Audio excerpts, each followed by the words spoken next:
ನಮಸ್ಕಾರ. ಲೋಕಾಯುಕ್ತ ದಾಳಿ ಟಿವಿಗೆ ಸ್ವಾಗತ. ನಾನು ಗಾಯತ್ರಿ. ರೇಣುಕಾಸ್ವಾಮಿ ಕೊಲೆ ಪ್ರಕರಣದಲ್ಲಿ ದಿನಕ್ಕೊಂದು ಹೊಸ ತಿರುವು ಸಿಗ್ತಾ ಇದೆ. ಇದೀಗ ಪ್ರಕರಣದ 14ನೇ ಆರೋಪಿ ಪ್ರದೋಷ್ ಶಾಕಿಂಗ್ ನಿರ್ಧಾರ ಕೈಗೊಂಡಿದ್ದಾರೆ. ಅವರು ನ್ಯಾಯಾಲಯಕ್ಕೆ ಅರ್ಜಿ ಸಲ್ಲಿಸಿದ್ದು ತಮ್ಮನ್ನ ಮಾಫಿ ಸಾಕ್ಷಿಯನ್ನಾಗಿ ಪರಿಗಣಿಸುವಂತೆ ಮನವಿ ಮಾಡಿದ್ದಾರೆ. ಪ್ರಕರಣದ ಸಂಪೂರ್ಣ ಸತ್ಯವನ್ನ ಬಹಿರಂಗಪಡಿಸುವುದಾಗಿ ಕೋರಿದ್ದಾರೆ. ತಮ್ಮನ್ನ ಕ್ಷಮಿಸುವಂತೆ ಕೋರ್ಟ್ಗೆ ಶರಣಾಗಿದ್ದಾರೆ. ಈ ಹೊಸ ಬೆಳವಣಿಗೆಯು ದರ್ಶನ್ ಗ್ಯಾಂಗ್ಗೆ ಭಾರಿ ಆಘಾತ ತಂದೊಡ್ಡಿದೆ. ಪ್ರದೋಷ್ ಪರ ವಕೀಲರು 59ನೇ ಸಿಸಿಎಚ್ ನ್ಯಾಯಾಲಯಕ್ಕೆ ಅರ್ಜಿ ಸಲ್ಲಿಸಿದ್ದಾರೆ. ವಿಚಾರಣೆ ವೇಳೆ ದರ್ಶನ್ ಇರುವ ಕೊಠಡಿ ಬಿಟ್ಟು ತಮ್ಮನ್ನ ಪ್ರತ್ಯೇಕ ಜೈಲು ಕೊಠಡಿಯಿಂದ ಹಾಜರುಪಡಿಸಬೇಕು ಅಂತ ಮನವಿ ಮಾಡಿದ್ದಾರೆ. ದರ್ಶನ್ ಬೆದರಿಕೆ ಹಾಕುವುದು ಅಥವಾ ಪ್ರಭಾವ ಬೀರುವ ಸಾಧ್ಯತೆ ಇರುವುದರಿಂದ ಈ ಭದ್ರತಾ ಮನವಿಯನ್ನು ಸಲ್ಲಿಸಲಾಗಿದೆ. ಅರ್ಜಿಯ ವಿಚಾರಣೆ ನಡೆಸಿದ ಕೋರ್ಟ್ ಪ್ರಾಸಿಕ್ಯೂಷನ್ ತನ್ನ ನಿಲುವನ್ನು ತಿಳಿಸುವಂತೆ ಸೂಚಿಸಿದೆ.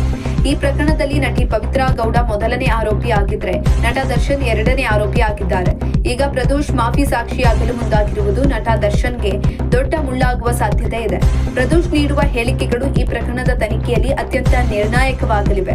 ಮಾಫಿ ಸಾಕ್ಷಿಯಾಗಿ ಪ್ರದೋಷ್ ಸತ್ಯ ಬಿಚ್ಚಿಟ್ರೆ ಪ್ರಕರಣದ ಪ್ರಮುಖ ರೂವಾರಿಗಳಿಗೆ ಕಾನೂನಿನ ಕುಣಿಕೆ ಇನ್ನಷ್ಟು ಬಿಗಿಯಾಗಲಿದೆ. ಈ ಅರ್ಜಿ ಸಿನಿಮಾ ವಲಯದಲ್ಲಿ ತೀವ್ರ ಕುತೂಹಲವನ್ನು ಮೂಡಿಸಿದೆ. ಈ ವಿಷಯದಲ್ಲಿ ನ್ಯಾಯಾಲಯ ಪ್ರಾಸಿಕ್ಯೂಷನ್ ಅಭಿಪ್ರಾಯ ಕೇಳಿದೆ.